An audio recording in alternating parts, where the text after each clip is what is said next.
I wanted to play a game. I don't know what I'm going to get from this game. I'm very excited. I've never played the game before. Basically, I'm just going to say a word, and I just want you to say the very, very first thing that you think of when I say it Okay. without thinking too hard.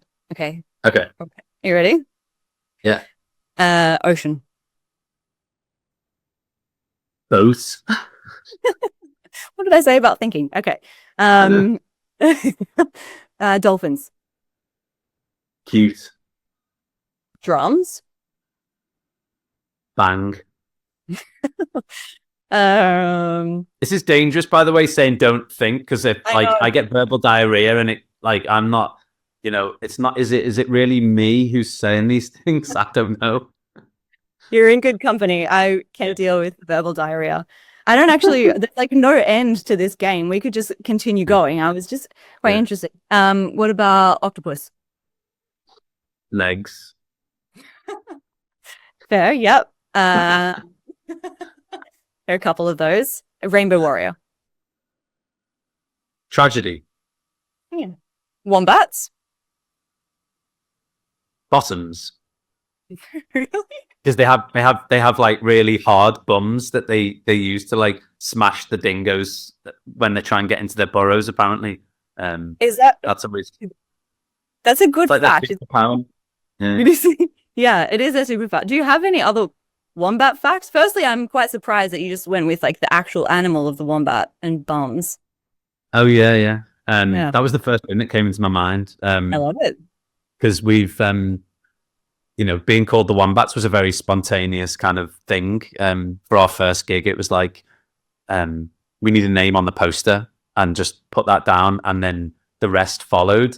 But I love the idea that like a really spontaneous, random thing. We all have sliding doors moments in our lives, but like one silly, probably hungover decision ended up meaning that when we go to Australia, we have like photo shoots with wombats. We've had so many occasions where we've been able to go and meet them and like, That's so go to like nice. wildlife sanctuaries and like get to like walk around with them, and they're just there. Like, they're so cute. And That's so cute. yeah, so you learn a lot about them. Yeah.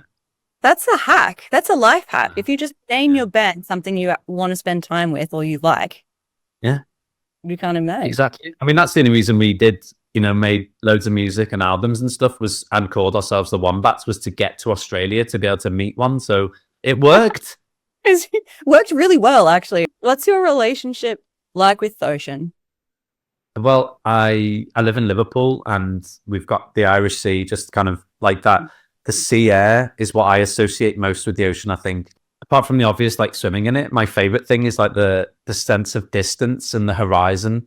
Like standing on the shore and just looking out. There is nothing, and this is not me trying to link to our album title. I've just realized that, but like just that sense of like, I don't know, smallness that you get when you stood there looking out at this just vast expanse of like something that if you don't treat it right will kill you. Like you can't just, if you go out into that, there's I don't know, there's like an interesting like moment in your mind that you're like, I respect you, I think you're amazing, but at the same time I know that like you're way bigger and um more sort of impressive and or inspiring than I'm just this little thing. I don't know, you know what I mean? There's a perspective on Yeah. your life that you get from looking at the ocean that I love.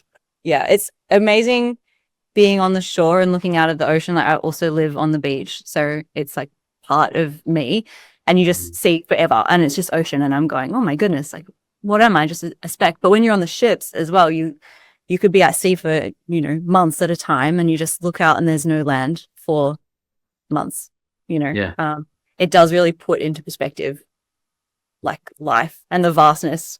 Yeah. And I think, well, like, I mean, for me at least, like the fragility of the ocean as well, because you can be out, days and days or weeks away from any land, and there's plastic or there's, entanglements or there's fisheries. So it's, yeah, kind of like puts it into perspective. The album's called Oh, the Ocean, which obviously ties in perfectly to what you were talking about. Can you tell me about the inspiration for the album title? Yeah. So I believe we were recording the album in LA, and that's where Murph lives. And he went down to the beach one day and was sat there with his kids and stuff playing and looking at the ocean. And I think all of us have a tendency to overthink, as in, all humans, but like Murph definitely like takes the overthinking and the like inside, being stuck inside your own brain and all your own bullshit that's going on, to another level. And I think like he just looked at it and felt, oh, that moment of clarity when you can actually see what's in front of you. And I feel like nature in general has that ability to, whether it's the stars or you're in the middle of a forest, like walking on your own and, or looking out at the ocean. The album talks a lot more about the kind of how we create problems for ourselves and overthink things and worry about the future and like overstress and da da da da. And whereas if you can just take a moment to take stock of what's actually there, right there in the moment, try and get more into the present, and remove yourself from your own sort of predicament, then should lead to a more enjoyable experience on this planet. I don't know. I feel like humans sometimes like to feel that they're separate from nature and that we can, we can be exploitative or we can just count ourselves as different. But I think it's like the human experience for everybody to just feel something when you think about or look at or are near or are in the ocean. Completely. And I think that the mad thing is that it is frustrating when you see like there's like agreements being made around the world about plastic pollution and like ocean protection and all these things, and it feels like there's like steps being taken in the right direction, but then there's like dilly-dallying around like wordings in text, and you're just like, what are you doing? Just do it. Just do it. That's all we get it signed or get it done. Like what was your inspiration to kind of get involved or like chat with us, or what kind, do you like have a background in environmental stuff? Like what's your relationship with the environment in that way?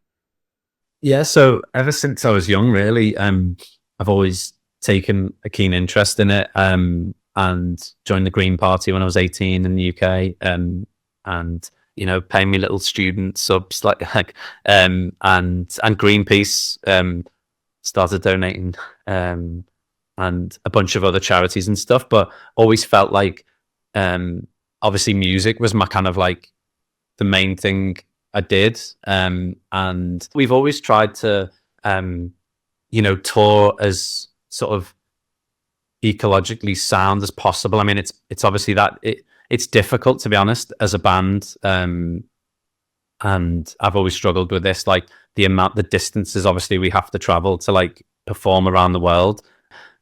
We've cut down on our like the weight of all of our touring gear, so we're down to like, then we can only use one truck instead of needing two, and flying, our weight's gone down by like 700 kilos, and like it is part of our it's part of our like sort of plan that we want to reduce as much as we can, and we keep our touring crew size like quite small, and so that it definitely is a conversation that we have regularly before tours, and even like routing our tours. It's kind of, people don't think about this stuff much, but obviously if you have a gig and you have to go from there to there, back down to there, up to there, down to there, across to there, there's a way to do it where you can go, oh, actually we can save like 1,000 miles of travel here. And on an American tour, for example, we would actively say to our agents, like, please, can we try and do this? And I had a question, just a couple that are like on the ocean theme.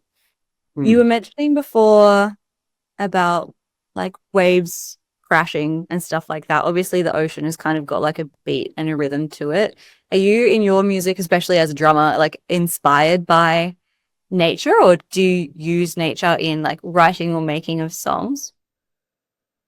Oh yeah, I mean, chopped up audio of like wind rustling in trees, and like yeah, chopped it up. It's got like this white noise, kind of like swishy sound.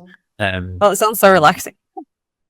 Yeah, it's awesome. And like walking on stones, and like there's things like if you listen to Method to the Madness, one of like a Wombat song, there's like chopped kind of like, I think there's almost like even birds outside like Murph's old studio, but like stick your phone out and like record stuff. Yeah, but it's really cool because it is like, it's a very calming, like, but percussive sound, wind in trees, obviously birds, like animals in general, and yeah, the ocean. It's absolutely amazing.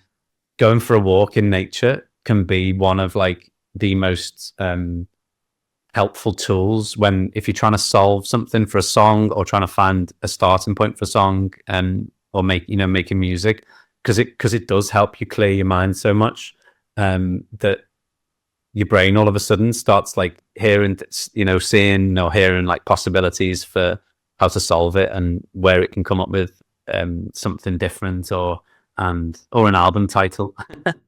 Yeah, yeah, true. Case in point, I guess, here, isn't it? I saw a little octopus behind your head just there. Oh yeah, Is that- there he is. Oh, I know. so. Oh, is this yours? Are these like your favorite toys? Yeah, completely. Yeah, no, this is yeah, my little boy's octopus and turtle. Oh, It's great. Like he obviously just like loves holding them and gives them cuddles and stuff, and teaches them obviously the words and what they look like, and then show them on a like a David Attenborough or whatever, like show them the things and go like, look, that's that. Yeah. oh, that's so sweet. I love I know. how kids He's view he guesses. He's good at guessing my turtle impression as well. When we're like, and what animal does this? Chicken. And then it's like, is that your spell friend? Can you do an octopus? Have you done an octopus one, or can you do one? probably just something like that. A lot on these ones. I think he'd get that pretty quickly as well. I reckon. It really makes me think that like so many of us are so connected to the ocean in ways that we probably didn't know. Like you take a kiddo to the beach and they just generally have an amazing time, and you don't even need to teach them like that they're going to have a great time. It's just like it's there and they like love it. Since the beginning of time, we were singing, right, or making music, and so was nature as well. Like we've got birds singing, we've got the leaves rustling. It kind of feels like they really go hand in hand, that speak really deeply to the core of humans. Oh yeah. Well, as you say, nature, like whale song and dolphins, like all the little like sounds they make, and like sometimes it's playful, sometimes it's message, like they're actually like trying to talk to each other, and you hear stuff like that, and you're like, it's just yeah. And obviously Dory in Finding Nemo, she can speak whale, which is just amazing. And it's amazing. That's how I learned my whale, actually, was just watching Dory. I really it's so cute. I really desperately hope that whale language features on this album or the coming albums. One day it will. I did actually just want to ask one more question. It might be a little bit like grim, so we don't have to go like too deep into it, but like I kind of would love to hear from you in your words, like how you think about this, like the state of the ocean, and kind of like the threats, and why you think that it's so important we protect it. Yeah. I think the thing that always shocks me and saddens me the most is like you'll be on what seems to be a pristine beach somewhere, or walking next to a river, or just any body of water, and you'll just, when you start looking closely, you'll see like little bits of plastic washed up, or we're looking at like putting little band-aids on the problems that are just, we shouldn't need to be thinking about putting like filters on our taps for microplastics. Like that's how bad it's getting. You read reports saying that, whatever it is, like a huge percentage of tap water in the UK has microplastics found in it. Yeah. And, that it's not good for the human body or for any animals to ingest this stuff. And like you see, we've all seen those pictures of like seabirds they're dead and they cut them open and they're just full of like all sorts of plastic, and it's like, such an unnatural thing to see. And obviously when you couple that negative side with how amazing and wonderful all these animals and creatures are, and how important the sea and the whole water cycle, rivers and lakes and reservoirs, like we rely on that to live, as does every other living organism on the planet. Like, Yeah. it just seems like a no-brainer that we have to treat it better. Yeah, 100%. Yeah, I think feel like stuff like that, we're kind of solutions are so important and the science is so amazing, but it also feels like we're kind of putting the cart before the horse because what we need is government action and action from businesses to like stop this in the first place. And once we can turn off the tap of plastic pollution, you know, we can start to then like look at, you know, well, like in tandem as well with solutions. I think like some of the work we're doing at the moment, like the major piece of work for our oceans, like protecting the oceans is like lobbying governments to implement like what's called the 30 by 30, which is like protecting 30% of the world's oceans by 2030. Because right now, right now only I think it's like 3% or just under is protected like of the ocean, which is like such a dire yeah, like it's such a dire figure. Yeah, of course. And it also, like, when governments do sign, you know, really important acts like that into place, it sends a message as well out to everyone going like, you know, we care deeply about this, and here is proof of how much we care about it. It's so multifaceted, and I love the work because you know, in this work you work with so many allies. Like Greenpeace can't do it alone, as individuals can't do it alone. Like none of us can do it alone. It really takes like, you know, it takes everybody working arm in arm to kind of, you know, make this change possible. And I love seeing so many different movements across the world that all have a similar goal and all bring different strength and different visions. And we can really work together as a people to make change and show governments that we're not going to stand for inaction or reneging on action. And that, you know, this is what we actually want and we're going to get it. Yeah. No, it's very, very, it fills you with hope. It does. Yeah. There's a lot of hope. I mean, it's like we talk about the ocean destruction. It can be really scary, but there is so much hope and so much resilience. And yeah.